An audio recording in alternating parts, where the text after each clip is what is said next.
Mengetahui lebih jauh terkait dengan rencana Bank Muamalat untuk IPO di Bursa Efek Indonesia dan sederet target bisnis Bank Umum Syariah ini, saat ini di studio CNBC Indonesia secara eksklusif kami sudah bersama dengan Direktur Utama PT Bank Muamalat Indonesia Tbk, Indra Falatehan. Pak Indra, apa kabar? Baik, alhamdulillah sehat.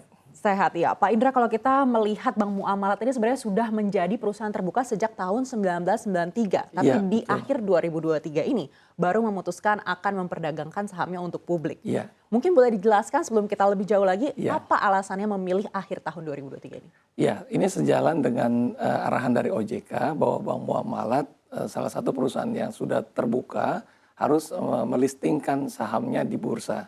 Nah, pada akhir tahun 2023 ini batas akhir kami untuk bisa listing di Bursa Efek Indonesia. Baik, artinya tanpa ketentuan dari OJK ini sebenarnya Bank Muamalat juga belum mau memperdagangkan sahamnya untuk publik. Sebenarnya ini ada rencana untuk kita melakukan pencatatan saham di bursa, tapi rencananya sekalian dengan corporate action yang lainnya. Misalnya akan melakukan right issue dan lain-lain. Tapi untuk sementara ini di akhir tahun 2023 ini kami menggugurkan kewajiban kami kepada OJK untuk bisa listing dulu di bursa.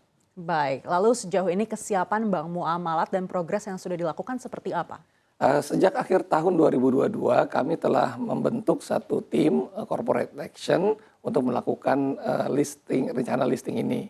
Dan kami juga sudah menunjuk salah satu konsultan untuk melakukan rencana listing tersebut. Baik, dan untuk timeline-nya sendiri hingga akhir tahun nanti mungkin boleh dijelaskan? Tentu kami saat ini akan menggunakan buku Juni 2023 ini untuk listing tersebut. Nah, saat ini tentu teman-teman dari profesi penunjang sebagai akuntan publik maupun KJPP untuk menilai saham sedang melakukan kerjanya. Nah, kalau itu sudah selesai, tentu kami akan segera menyampaikannya rencana ini ke bursa. Iya Pak Indra, kalau kita mengingat sebenarnya Bank Muamalat ini kan sudah terbuka dari tahun 1993 begitu, tapi berpuluh-puluh tahun kemudian baru akhirnya memperdagangkan sahamnya di publik begitu. Mungkin boleh ada cerita sedikit apa yang berada di baliknya? Iya, Bank Muamalat ini kan berdiri tahun 91-92. Pada waktu itu pemerintah meminta jamaah haji yang berangkat tahun 92 sampai dengan 94 membeli saham Bank Muamalat. Dan itu jumlahnya ada 300.000. Nah, saat ini kami sedang meminta para pemegang saham tersebut untuk mendaftarkan sahamnya agar bisa diperdagangkan nantinya di bursa. Nah, ini sudah beberapa kali pengumuman, kita akan meminta mereka segera mendaftarkan sahamnya karena nanti lebih mudah untuk memperdagangkan di bursa. Kalau dulu kan bentuknya masih warkat, sekarang ya kita berharap sudah bentuknya nanti kan sudah scriptless dan bisa diperdagangkan. Baik, dan animonya seperti apa? Kalau animo saya lihat sih banyak yang ingin memiliki saham Bank Muamalat tentunya, tapi kita ingin yang saham existingnya dulu ini supaya segera terdaftar. Baik, dari investor existing sendiri sudah terlihat ada animo yang cukup mengembirakan? Oh iya, tentunya mereka sangat, apalagi kalau BPKH ya sebagai pemegang saham majoritinya, sangat berharap kita segera bisa listing. Tentu ini akan mencerminkan harga saham daripada Bank Muamalat melalui mekanisme pasar. Baik, peluang dan manfaat apa yang mungkin bisa diterima oleh korporasi apabila ada aksi penjualan saham di publik ini? Ya tentunya dengan kita jadi listing di bursa akan memudahkan kita Bank Muamalat untuk raise fund untuk modal. Kan tentu kita ketahui bersama bahwa bank itu padat modal.